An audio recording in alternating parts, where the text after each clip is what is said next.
Hello YouTube, this is my AM push button radio out of the '79 Ford F-150 pickup. I'd replaced it with an in-dash, and the in-dash that came out of an old car was sold at Kmart, and the insides look like a Pioneer to me. They take name brand stuff back then, put their name on it.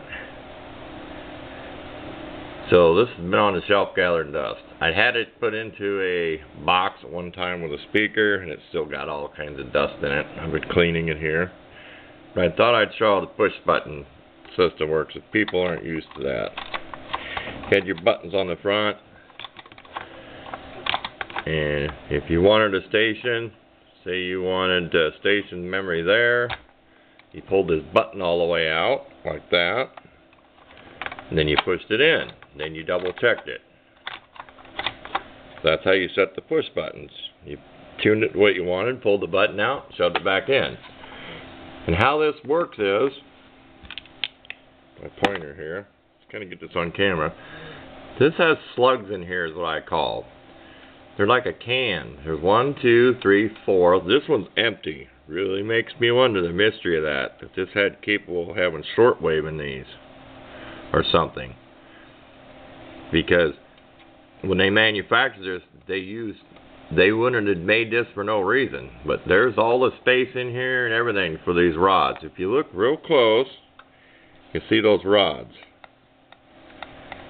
hooked to this bar that's moving. This bar that's moving right here. That moves those slugs in and out of here, which does the tuning. This is the little arm that goes over for your tuning dial. Okay. There's your tuning. Now, when you push a button, it'll disengage this. There's a rubber disc in here.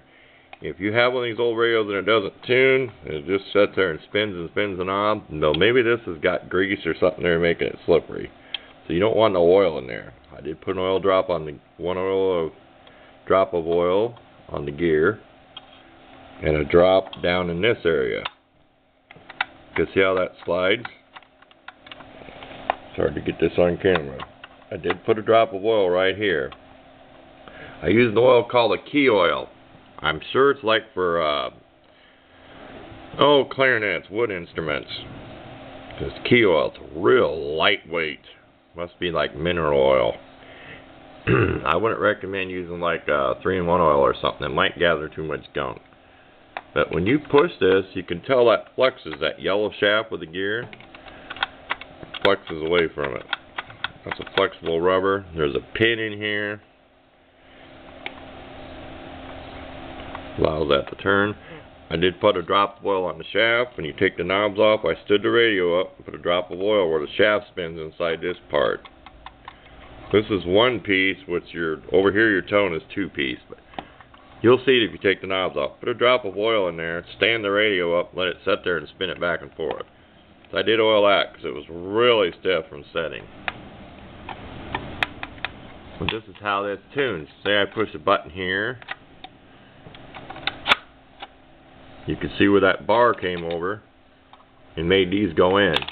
If you went all the way to the top of the scale, it'd be there. There's the middle. I can't really explain how that mechanism works unless you take it out. And you'd have to get the whole radio.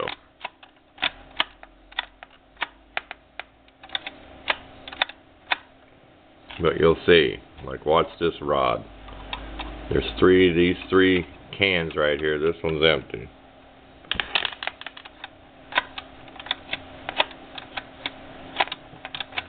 You see where they go way in there. Then they'll come way out. So that's how that works. Kind of get the idea there. And of course, when you tune it, you're manually doing it. You can see this one pretty good on the camera. There's 3 of them going in and out. And that's how it tunes. This arm is all hooked in here for your dial. This would be your pointer up in here.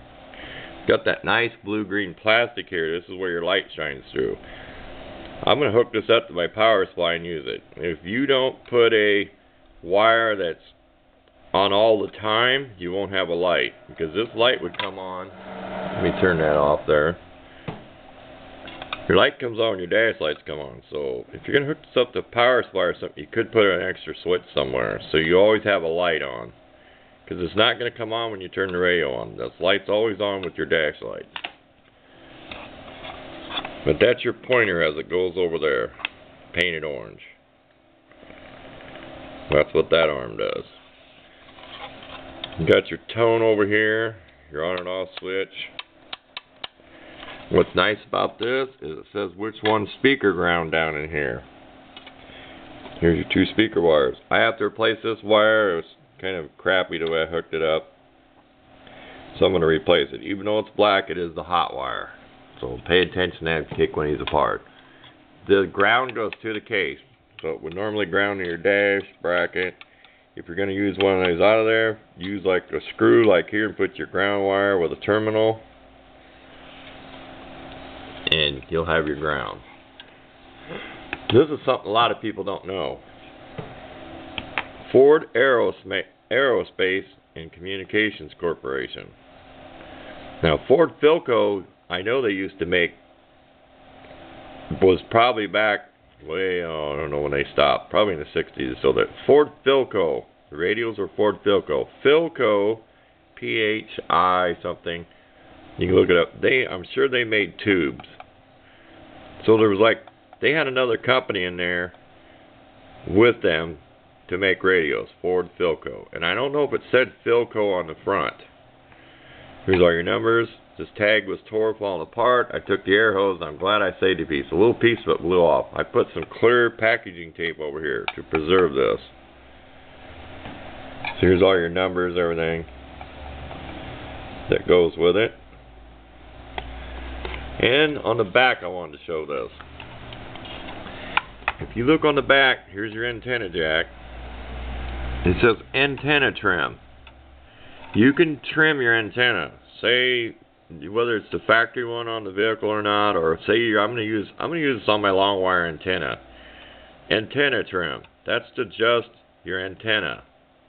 And trim means it's like you're adjusting your length of your antenna up and down. You know, instead of extending an antenna up and down, that's what this does. Now there's another one in here called RF trim. Well, RF is receive frequency. That's your power. If you had a CB with an RF gain, then you know what I mean. I may play with that and turn that, but I would not recommend anybody turning anything else in here. There's antenna, oscillator, RF, variable. I wouldn't recommend anybody sticking a screwdriver here or anything and play with these other connections. I'm not going to, because I know better.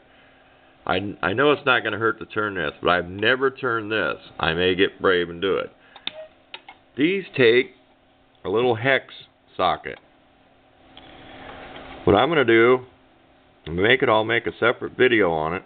I'm going to try to find an Allen wrench that's this size. Then I'll take a piece of plastic like one of these older ink pens that gets tapered down. Something that'll fit through this hole. The plastic will. And I'm going to mold it around an Allen wrench so I can adjust this, because I don't want to use metal. TV repairmen, radio guys, they have plastic tools to do this. You don't want to use stick metal in there, because it ain't going to work, because you're touching it with a piece of metal. It may not short nothing out, but it's not going to tune right, because you got a piece of metal in there. Just like inside a radio, you got little cans. If you look down at your cans, it's got a screw. Like these cans, these have to be turned with a plastic, or turned a little bit with a little metal screwdriver, and you have to pick the screwdriver up each time, because the metal affects it. But 1979, I figured out this is 33 years old. This what I would call the tuning board. This is where your power is. This is what makes your power, and makes your power for your speaker, because this is where your speaker wires is. Just old style stuff, capacitors. One of them says, I swear it's Brazil, because it's Brazil with the EIRA at the end of it. So who knows where these parts came from.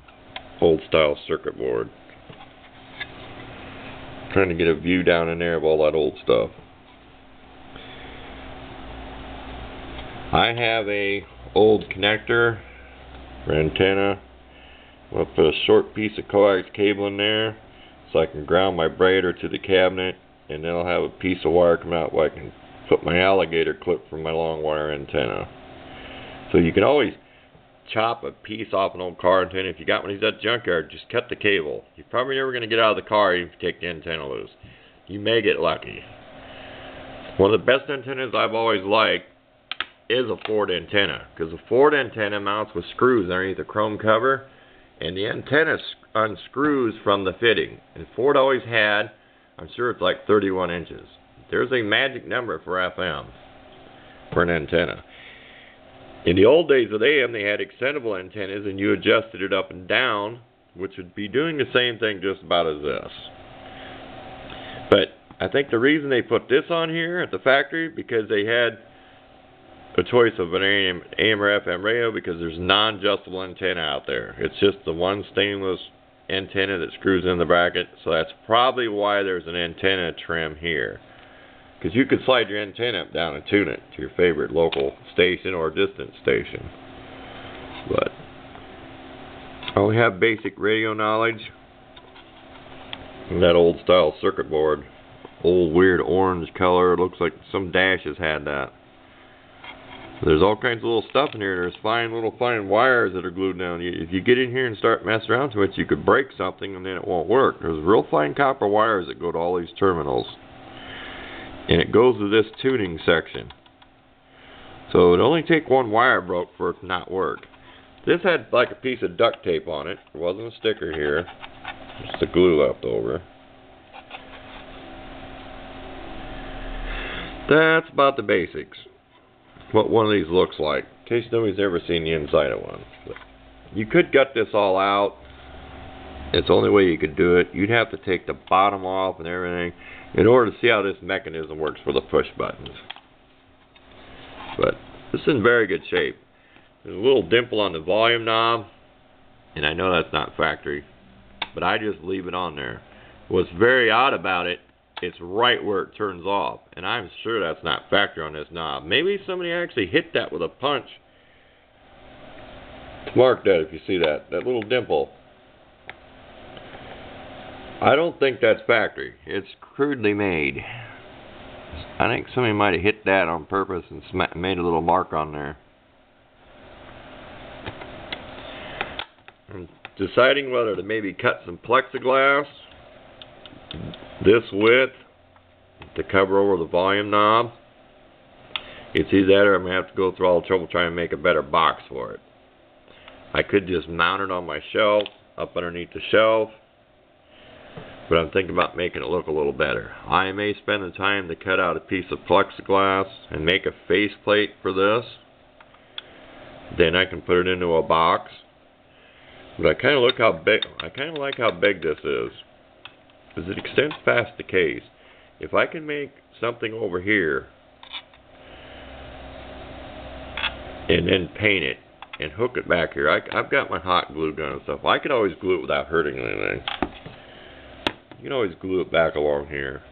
Put some kind of thing on here to extend this, so you can just mount it up on the shelf this way without being in a cabinet. But the older days, of course, you had chrome knobs here, push buttons. They got kind of basic. Probably cost was cheaper. Why gave you chrome knobs? But you look at the real old 60s radios. When I was a kid, it was a fun hobby to get a hold of a car radio and hook it up. I'd use an old car battery. You can buy a power supply, but I just preferred an old car battery. You can always get somebody to charge it up for you, or hook it to the battery charger. But that's it.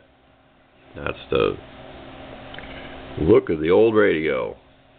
It wasn't made too complicated in their day. There wasn't a whole lot in there. There's not much of a radio there. You figure the only electronic part of the radio is this board and this tuning board. This is all the mechanism to do everything. So there's not a lot in here. But as things got newer and parts got smaller, you didn't have to have that much of a radio. This isn't very big. This isn't big as an old 60s radio. But thanks for watching. I'll make a video sometime at night time. It's my favorite time to play on radio, especially on AM. That way you can see the dial glowing lit up and show it in operation. And if I make that little piece back here for the antenna trimmer out of plastic, I'll make a little video of that. But thanks for watching.